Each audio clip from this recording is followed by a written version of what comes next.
આ વર્ષે ખેડૂતોને મગફળીનો બમ્પર પાક થયો છે।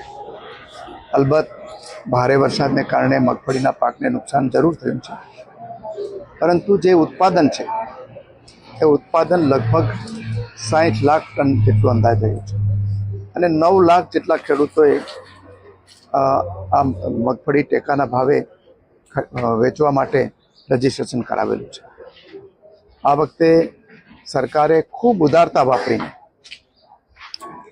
દર વખતે જે 25% મગફળી ટેકાના ભાવે લેવાનો નિયમ હતો એની જગ્યાએ આ વખતે લગભગ 20 લાખ ટન જેટલી મગફળી ટેકાના ભાવે ખરીદવાનું નક્કી થયું છે અને એમાં પણ જે ગયા વખતે ટેકાનો ભાવ હતો 1352 રૂપિયા, એ વધારીને 1452 રૂપિયા એટલે 94 રૂપિયાનો વધારો કરવામાં આવ્યો છે અને ખેડૂતોની પડખે ઊભા રહેવાનું રાજ્ય સરકારે નક્કી કર્યું છે।